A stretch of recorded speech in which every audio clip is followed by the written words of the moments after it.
Welcome to secret factors. 2011 میں عرب spring سے یمن بھی متاثر تھا۔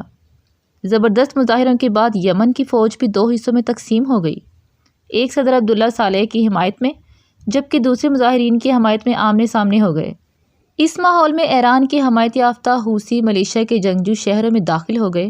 صدر عبداللہ صالح ایک حملے میں زخمی ہوا جبکہ حکومت وزیر اعظم منصور ہادی نے سنبھالی۔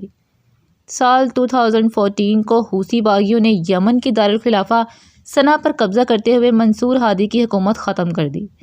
منصور ہادی جنوب میں عدن کی طرف گیا اور وہاں اپنی حکومت قائم کی۔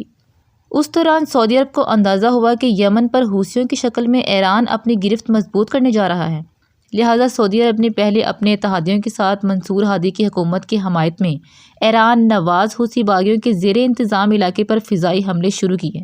اس وقت سابق صدر عبداللہ صالح نے بھی حوثیوں کے ساتھ ہاتھ ملا لیا تھا، لیکن 2017 کو عبداللہ صالح نے اعلان کیا کہ وہ سعودی عرب کے ساتھ بات چیت کے ذریعے جنگ ختم کرنا چاہتا ہے، جس پر حوثیوں نے عبداللہ صالح کو مار دیا۔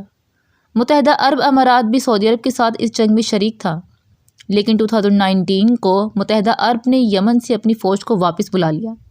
اس وقت متحدہ عرب امارات کی نظریں یمن کے جنوب میں بندرگاہ پر تھیں، لہٰذا متحدہ عرب امارات نے یمن کے جنوب میں ایک ملیشیا کی حمایت شروع کی جس کو ساؤتھ ٹرانزیشنل کونسل کے نام سے جانا جاتا ہے، یعنی STC۔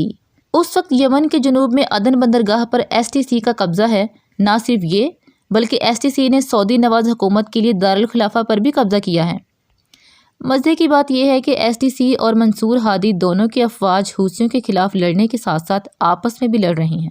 متحدہ عرب امارات کی نظریں یمن کے جنوب میں واقع پرامن السقطرہ جزیرے پر بھی تھی، لہٰذا STC کی مدد سے السقطرہ جزیرے پر بھی قبضہ کیا گیا۔ السقطرہ جزیرے کی اسٹریٹجک اہمیت بہت زیادہ ہے۔ بحر احمر اور بحر ہند کے مابین سفر کرنے والے بحری جہاز اس جزیرے کے نزدیک سے گزرتے ہیں۔ ایران کی طرح متحدہ عرب امارات بھی افریقی ممالک سے تجارت کا خواہش مند، اس لیے السقطرہ جزیرے سے جہاز رانی کی کھڑی نگرانی ہو سکتی ہے۔ یمن میں خانہ جنگی کے بعد پہلی بار متحدہ عرب پر حوثیوں کے حملے میں 3 خودکش ڈرون اور 2 بیلسٹک میزائل استعمال کیے گئے۔ اس حملے میں زیر تعمیر ایئرپورٹ اور تیل کے ٹینکرز کو نشانہ بنایا گیا۔ حملے ذمہ داری حوثیوں نے قبول کیے ہیں، جس میں 2 پاکستانی اور 1 بھارتی شہری بھی مارے گئے جبکہ 6 زخمی ہیں۔ دوسری طرف متحدہ عرب امارات نے جوابی کارروائی کرتے ہوئے یمن کے شہر صنعا پر بمباری کی ہے، جس میں 12 شہری ہلاک ہو چکے ہیں۔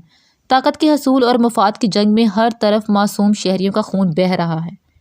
یاد رہے، اس جنگ میں ایران، سعودی عرب اور عرب امارات سالانہ اربوں ڈالر پھونک رہے ہیں، جبکہ یمن کے شہری بھوک، پیاس اور چھت کے لیے ترس رہے ہیں۔